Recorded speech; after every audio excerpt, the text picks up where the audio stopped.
नमस्कार। अनुपम समाचार बुलेटिन में आप सभी का स्वागत है, जिसे आपके लिए लाया है भुरगढ़ अनुपम प्राथमिक शाला। तो चलिए बिना देर किए शुरू करते हैं आज की ताज़ा खबरें। तो आज तारीख है 16 जनवरी 2026, दिन है शुक्रवार, और विक्रम संवत के हिसाब से देखें तो आज पौषवत 13 की तिथि है। ये जो सारी खबरें हैं इन्हें हमारे लिए संकलित किया है श्री माधव भाई प्रजापति ने। तो चलिए एक नजर डालते हैं कि आज वो हमारे लिए क्या कुछ खास लेकर आए हैं। तो आज हम किन किन विषयों पर बात करने वाले हैं। सबसे पहले देखेंगे अंतर्राष्ट्रीय समाचार, फिर राष्ट्रीय, स्थानीय और हाँ, खेल और शिक्षा जगत की भी कुछ अहम खबरें हैं। शुरुआत करते हैं अंतर्राष्ट्रीय खबरों से, और पहली ही खबर काफी बड़ी है। एक ऐसी खबर जो पूरी दुनिया के शक्ति संतुलन को हिला सकती है। जी हाँ, खबर ये है कि दुनिया का सबसे बड़ा और ताकतवर सैन्य संगठन नेटो शायद टूटने की कगार पर है। ये वाकई में एक चौंकाने वाली बात है, क्योंकि नेटो के अंदर ही अब दरारें दिखने लगी हैं। और ये तनाव आया कहाँ से? देखिए, इसकी अगुवाई कर रहा है फिनलैंड, जिसके साथ 6 और यूरोपीय देश हैं। बात इतनी बढ़ गई है कि इन देशों ने अमेरिका के रुख के खिलाफ अपनी सेना तक तैनात कर दी है। ऐसा पहले कभी नहीं देखा गया। चलिए अब दुनिया की खबरों से आगे बढ़कर अपने देश की तरफ आते हैं। देखते हैं हमारे भारत में क्या कुछ चल रहा है। और देश के लिए एक बहुत ही गर्व की बात सामने आई है। हमारी भारतीय नौसेना को दुनिया की 7वीं सबसे शक्तिशाली नेवी का दर्जा मिला है। यहाँ आप देख सकते हैं कि दुनिया की टॉप नेवीज के बीच हम कहाँ हैं। नंबर 1 पर अमेरिका है, फिर चीन और रूस, और 7वें नंबर पर है भारत। ये दिखाता है कि हमारी ताकत कितनी तेजी से बढ़ रही है। अच्छा, अब एक ऐसी खबर जो शायद हम सब पर असर डालेगी, खासकर उन लोगों पर जो फूड डिलीवरी ऐप्स का इस्तेमाल करते हैं। आपने 10 मिनट डिलीवरी के बारे में तो सुना ही होगा, वो अब बंद हो गई है। पर सवाल यह है कि ऐसा क्यों हुआ? तो वजह है डिलीवरी पार्टनर्स की सेफ्टी। सरकार के श्रम मंत्रालय ने इसमें दखल दिया और स्विगी, जोमैटो, जेप्टो जैसी कंपनियों को ये 10 मिनट वाली लिमिट हटाने को कहा। मकसद बिल्कुल साफ है, ताकि डिलीवरी करने वाले जल्दबाजी में कोई गलती न करे और सड़क हादसे कम हो।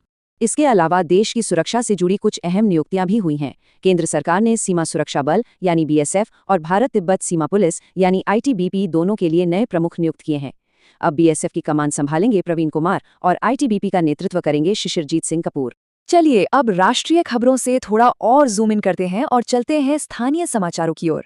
और खबर आ रही है राजस्थान से, जहां एक गांव ने एक बहुत बड़ी मिसाल कायम की है। ये एक सच्ची हरित क्रांति है, एक ग्रीन अचीवमेंट। राजस्थान के बामनवास कांकर गांव ने दिखा दिया है कि बिना केमिकल वाली टिकाऊ खेती कैसे की जा सकती है, और देश के लिए एक नया स्टैंडर्ड सेट किया है। जी हाँ, बामनवास कांकर अब ऑफिशियली राजस्थान का पहला 100% ऑर्गेनिक गांव बन गया है। ये किसानों के लिए और हमारे पर्यावरण के लिए, दोनों के लिए एक बहुत बड़ी जीत है। चलिए अब रुख करते हैं खेल जगत की तरफ। और क्रिकेट के मैदान से एक थोड़ी हैरान करने वाली खबर है। टीम इंडिया को न्यूजीलैंड के खिलाफ अपने ही घर में एक वनडे मैच में हार का सामना करना पड़ा है। और ये हार इसलिए भी बड़ी बात है क्योंकि ऐसा पिछले 8 सालों में पहली बार हुआ है। जी हाँ, 8 साल बाद टीम इंडिया अपनी जमीन पर कोई वनडे मैच हारी है। अब बुलेटिन के आखिर में चलते हैं शिक्षा जगत की ओर, जहां स्टूडेंट्स और टीचर्स के लिए कुछ बहुत जरूरी अपडेट्स हैं। तो सबसे पहले असिस्टेंट एजुकेशन इंस्पेक्टर यानी एईआई के लिए एक नई परीक्षा होने जा रही है। ये पहली बार है जब ये परीक्षा हो रही है, और कुल 204 पदों के लिए इसका प्रीलिम्स 1 मार्च को होगा। वहीं गुजरात के स्टूडेंट्स के लिए आज से एग्जाम का सीजन शुरू हो गया है। क्लास 9 से 12 तक के सेकंड टर्म एग्जाम और क्लास 10 के प्री बोर्ड्स आज से ही शुरू हो रहे हैं। सभी स्टूडेंट्स को हमारी तरफ से ऑल द बेस्ट।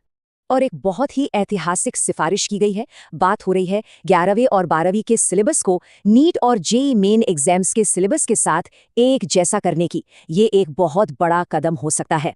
इस बदलाव के पीछे सोच ये है कि स्टूडेंट्स पर से कोचिंग का बोझ कम हो। पर क्या सच में ऐसा होगा?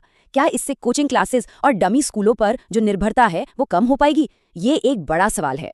तो इसी खबर के साथ आज का समाचार बुलेटिन यहीं समाप्त होता है। हम विद्या की देवी मां सरस्वती से प्रार्थना करते हैं कि आज का दिन हम सब के लिए मंगलमय और आनंद से भरा हो। जय हिंद।